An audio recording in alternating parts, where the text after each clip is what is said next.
Escribo esto desde la sala de embarque del aeropuerto de Catania, con una mezcla de vergüenza, agotamiento y una extraña sensación de paz que no había sentido en meses. Si hace una semana me hubieran dicho que terminaría compartiendo grappa con un cura y tres ancianas mientras mi coche de alquiler colgaba literalmente de un precipicio, me habría reído en vuestra cara. Pero aquí estamos. Esta es la historia de cómo mi intento de huir de mi ex me llevó a la situación más absurda de mi vida. Para daros un poco de contexto, soy Mateo, H32, de Madrid. Hace 3 meses, mi novia de 5 años, Lucía, rompió conmigo. No hubo gritos, ni platos rotos, ni terceros en discordia. Simplemente me dijo que ya no veía un futuro juntos, y se marchó. Eso es lo peor, ¿sabéis? Cuando no hay un villano en la historia, no tienes a dónde dirigir la ira. Solo te queda un apartamento vacío que huele a su champú y un silencio tan denso que podrías cortarlo con un cuchillo. Pasé el primer mes en modo zombie. Pedía comida a domicilio, miraba el techo y stalkeaba sus redes sociales. Sí, lo sé, error de novato. Mis amigos intentaban sacarme de casa, pero la idea de ser el pobrecito soltero en las cenas de grupo me daba náuseas. Finalmente, mi mejor amigo, Javi, me dio un ultimátum: o te vas de viaje y te aireas, o voy a tu casa y quemo ese sofá donde has echado raíces. Así que, en un impulso de madrugada, compré un billete a Sicilia. ¿Por qué Sicilia? No tengo ni idea. Quizás porque me imaginaba que el caos italiano, la comida y el sol serían el antídoto perfecto para mi miseria gris madrileña. Me visualizaba a mí mismo conduciendo un descapotable por la costa, con el viento en el pelo, redescubriendo mi yo interior y olvidando el nombre de Lucía. Spoiler, la realidad tiene un sentido del humor bastante retorcido. Llegué a Palermo un martes. El primer golpe de realidad fue la soledad. Viajar solo suena muy romántico en los blogs de Instagram, pero la realidad es que cenar solo en una trattoria llena de parejas y familias ruidosas es duro. Me sentía como un fantasma. Pedía pasta a Norma, bebía vino y miraba el móvil para no tener que cruzar la mirada con los camareros que, seguramente, se compadecían de mí. Poverino, tan guapo y tan solo, imaginaba que decían. Mi autoestima estaba por los suelos. Pasaba los días caminando sin rumbo, sacando fotos que no enviaba a nadie y pensando en qué estaría haciendo Lucía. Me echaba de menos. Estaba ya con otro. Mi mente era una tortura constante. Al tercer día, decidí que necesitaba huir del ruido de la ciudad. Alquilé un coche. No el descapotable de mis sueños, sino un Fiat 500 color crema que parecía una lata de sardinas con ruedas. Mi plan era cruzar la isla hacia el interior, buscar esos pueblos pintorescos donde el tiempo se detiene y donde, supuestamente, uno encuentra la iluminación espiritual. O al menos, un buen cannoli. Conduje durante horas. El paisaje siciliano es brutal y hermoso, colinas quemadas por el sol, olivos centenarios y carreteras que desafían las leyes de la física. Me sentía un poco mejor. Puse música italiana a todo volumen y empecé a cantar, sintiéndome por primera vez en meses ligeramente libre. El problema empezó cuando decidí ignorar las señales de tráfico y confiar ciegamente en el GPS de mi móvil. Quería llegar a un pequeño pueblo en las montañas de los Nebrodi, un lugar que una guía turística de 1998 describía como una joya escondida. El GPS, con su voz robótica y traicionera, me indicó un atajo para evitar una carretera cortada por obras. Gira a la derecha en 200 metros, dijo la voz. Obedecí. El camino asfaltado se convirtió en grava, y luego en adoquines antiguos y desiguales. La carretera comenzó a estrecharse. Y cuando digo estrecharse, me refiero a que los retrovisores del Fiat rozaban los muros de piedra seca a ambos lados. Tranquilo, Mateo, me dije. Es un coche pequeño, pasa seguro. Seguí subiendo. La pendiente era ridícula, debía ser del 20%. El motor del Fiat rugía como una batidora agonizante. De repente, la carretera desembocó en lo que parecía ser la calle principal de un pueblo medieval minúsculo. Pero, calle es un término generoso. Era un pasillo de piedra. Balcones con ropa tendida colgaban sobre mi cabeza, tapando el sol. El GPS insistía: continúa recto. Y yo, como un idiota moderno que ha perdido todo instinto de supervivencia, continué. Avancé unos 50 metros más hasta llegar a una curva cerrada junto a una pequeña plaza. Fue entonces cuando sucedió. Al intentar girar, calculé mal. O quizás la arquitectura del siglo XV no estaba pensada para vehículos de motor. Escuché un carraac horrible. Metal contra piedra. Me detuve en seco. Intenté dar marcha atrás. Las ruedas patinaron sobre los adoquines pulidos. El coche se caló. Lo intenté de nuevo. Nada. El olor a embrague quemado empezó a llenar el habitáculo. Me bajé, apenas pude abrir la puerta, para evaluar los daños y sentí que la sangre se me helaba. No solo había rayado todo el lateral derecho. Había encajado el coche de tal manera en la curva que bloqueaba completamente el paso. Y no cualquier paso. Estaba bloqueando la única entrada y salida a la plaza de la iglesia, donde, para mi horror, empecé a ver que se congregaba gente. Era domingo. Por supuesto que era domingo. Y por supuesto, acababa de bloquear el camino justo cuando terminaba la misa. En cuestión de minutos, pasé de ser un turista melancólico a ser el obstáculo más odiado de la región de Sicilia. Una multitud empezó a salir de la iglesia. Señoras vestidas de negro, hombres con boinas, niños corriendo. Se toparon con mi Fiat 500 color crema taponando su libertad. El pánico se apoderó de mí. Me senté en el asiento del conductor, agarrando el volante con los nudillos blancos, deseando desaparecer. Tierra, trágame, pensé. Pero la tierra no me tragó. En su lugar, una anciana diminuta, vestida de luto riguroso y con un bastón que parecía un arma letal, se acercó a mi ventanilla. Golpeó el cristal. Toc, toc, toc. Bajé la ventanilla, esperando una lluvia de insultos en dialecto siciliano. Che fai, gritó ella, agitando las manos. Tutto bloccato. Lo siento, mi scusi, I'm sorry, balbuceé, mezclando idiomas en mi desesperación. El GPS. Google Maps, no sabía. Detrás de ella, un hombre corpulento con un delantal manchado de harina, claramente el panadero local, se unió a la protesta. Empezaron a gesticular violentamente, señalando las ruedas, el muro, y luego al cielo, como pidiendo a Dios paciencia para no lincharme allí mismo. Empecé a sudar. Era un sudor frío, de esos que te bajan por la espalda cuando sabes que has metido la pata hasta el fondo.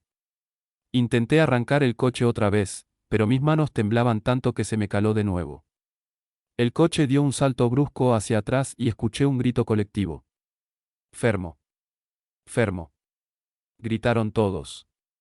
Al parecer, estaba a centímetros de golpear una estatua de la Virgen que alguien había sacado a la calle. Genial. No solo era un idiota, sino que estaba a punto de cometer un sacrilegio. Apagué el motor. Me cubrí la cara con las manos, respirando entrecortadamente. En ese momento, toda la tristeza por Lucía, todo el dolor de los últimos meses, se transformó en una vergüenza abrumadora. Me sentía el ser más patético del planeta. Un hombre de 32 años, solo, incapaz de conducir un coche de juguete, atrapado en un pueblo perdido, a punto de llorar frente a medio centenar de sicilianos. Fue entonces cuando alguien abrió la puerta del copiloto. Me giré sobresaltado.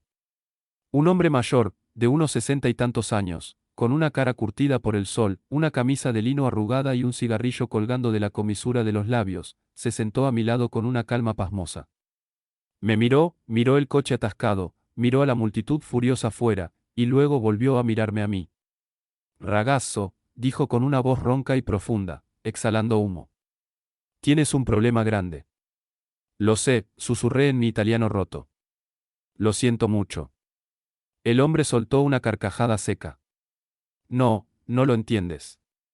No es el coche. El coche lo sacamos. Tu problema es esa cara. Señaló mis ojos, que debían estar rojos y vidriosos. Tienes cara de alguien que huye. Y en Sicilia, nadie huye sin que lo atrapemos. Se giró hacia la multitud y gritó algo en un dialecto incomprensible. El murmullo cesó. El panadero bajó los brazos. La anciana del bastón se acercó un poco más, pero esta vez con curiosidad en lugar de furia. El hombre del asiento del copiloto me dio una palmada en el hombro que casi me disloca la clavícula. Soy Giuseppe. Y tú, amico mío, no te vas a mover de aquí hasta que arreglemos esto. Y no hablo solo del Fiat.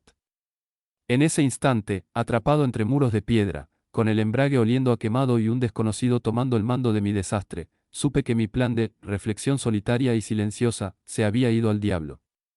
Pero por primera vez en 3 meses, no estaba pensando en Lucía.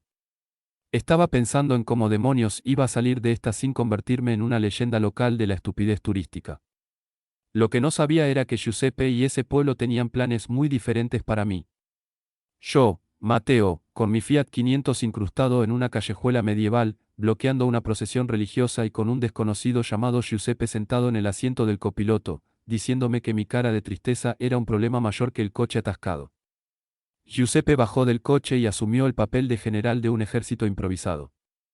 Con un par de gritos secos y autoritarios, movilizó al pueblo entero. Lo que siguió fue una mezcla entre una operación de ingeniería avanzada y una comedia de los hermanos Marx. Mario, gritó Giuseppe al panadero corpulento. Trae a tus hijos. Y tú, nonna, aparta ese bastón antes de que rayes la pintura más de lo que ya está. En cuestión de minutos, 4 hombres rodearon mi pequeño coche. Giuseppe se acercó a mi ventanilla. Ponlo en punto muerto, ragazzo. Y por el amor de Dios, no toques el freno. Nosotros somos el motor ahora. Me sentí ridículo sentado allí mientras 4 desconocidos levantaban literalmente la parte trasera de mi coche y la deslizaban unos centímetros para alinearla con la calle. Hubo gritos, sudor y muchas palabrotas que, aunque no entendía del todo, sonaban a poesía agresiva. 1, 2, 3, forza. Con un último empujón colectivo, el Fiat se liberó del muro con un chirrido metálico que me dolió en el alma, y en la fianza del alquiler. La multitud estalló en aplausos. La anciana del bastón, que resultó llamarse Nonna Agata, me lanzó un beso. Yo estaba temblando, con las manos aún aferradas al volante como si fuera un salvavidas. Giuseppe abrió mi puerta. Bien. El coche está libre. Ahora, aparca ahí, señaló un hueco imposible cerca de la iglesia. Y ven con nosotros. No puedes conducir así. Estás pálido como la mozzarella. Intenté negarme. Quería huir, volver a la seguridad de mi hotel y morirme de vergüenza en privado. No, de verdad, no quiero molestar, empecé. Molestar. Giuseppe se rió. Ya has molestado a todo el pueblo, has interrumpido la salida de misa y casi atropellas a la Virgen. Lo menos que puedes hacer es dejar que te demos de comer. En Sicilia, no dejamos que los desastres se vayan con el estómago vacío. Trae mala suerte. No tuve opción. 10 minutos después, me encontraba sentado en una larga mesa de madera en el patio trasero de la casa de Giuseppe, bajo una parra que filtraba la luz del sol de la tarde. Había unas 15 personas, su mujer, hijos, nietos y por alguna razón, el panadero Mario, que me miraba con una sonrisa cómplice mientras cortaba rebanadas de pan rústico. La comida empezó a llegar en oleadas. Platos de caponata, aceitunas que sabían a tierra y sol, quesos que nunca había visto y una fuente de pasta con salsa de tomate fresco que olía a gloria bendita. Me sirvieron vino en un vaso de agua, un vino tinto oscuro y fuerte que Giuseppe llamaba sangre del Etna. Al principio, estaba tenso. Me sentía un intruso, el guiri tonto que no sabía conducir. Pero el vino y la comida tienen un poder mágico para disolver barreras. Empezaron a preguntarme cosas. ¿De dónde era? ¿Qué hacía allí solo? ¿Por qué tenía esa cara de perro apaleado? Y entonces, se lo conté. Les hablé de Lucía. No sé por qué lo hice. Quizás fue el vino, o el hecho de que eran extraños que nunca volvería a ver. Les conté cómo se fue, cómo me sentía reemplazable. Cómo el silencio de mi casa me estaba volviendo loco.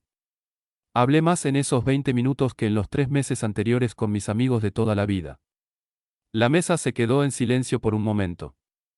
Pensé que se burlarían o que cambiarían de tema incómodos.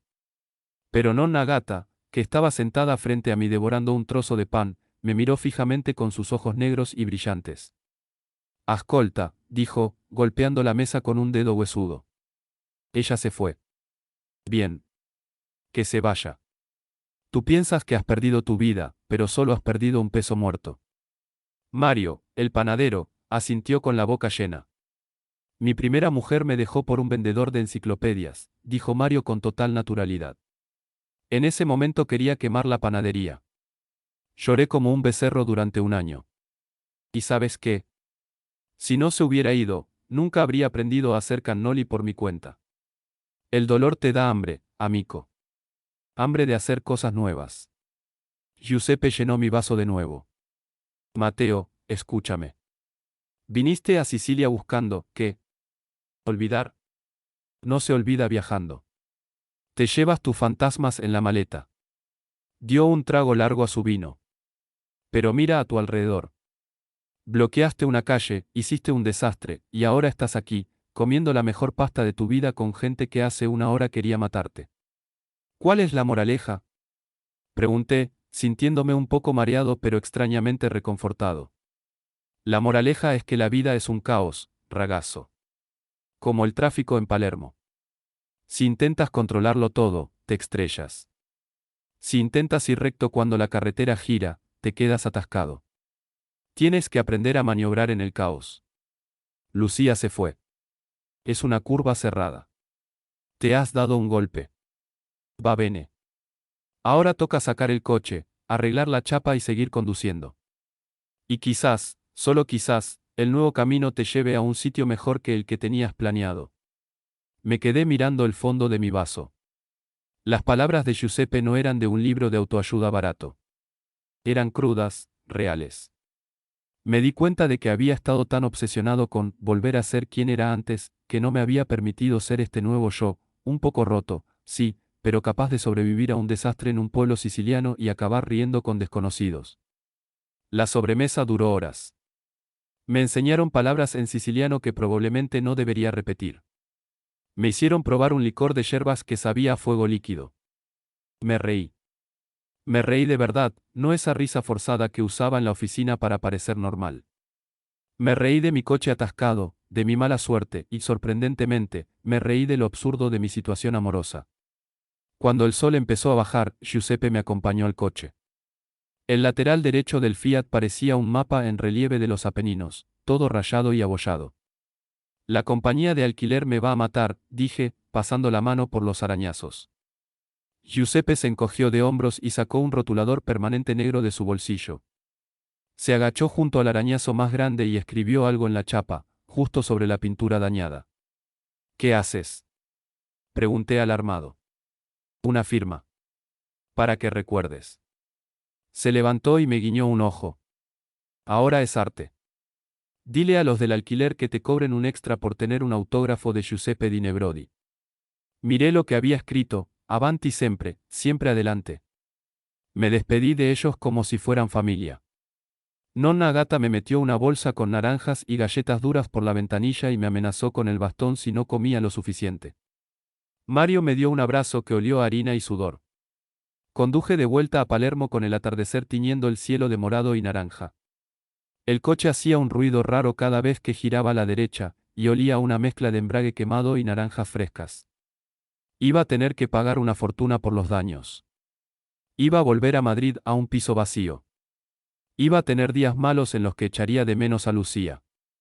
Pero mientras bajaba las curvas de la montaña, con las ventanillas bajadas y el aire fresco golpeándome la cara, me di cuenta de que el nudo en mi pecho se había aflojado. No había tenido una epifanía mística.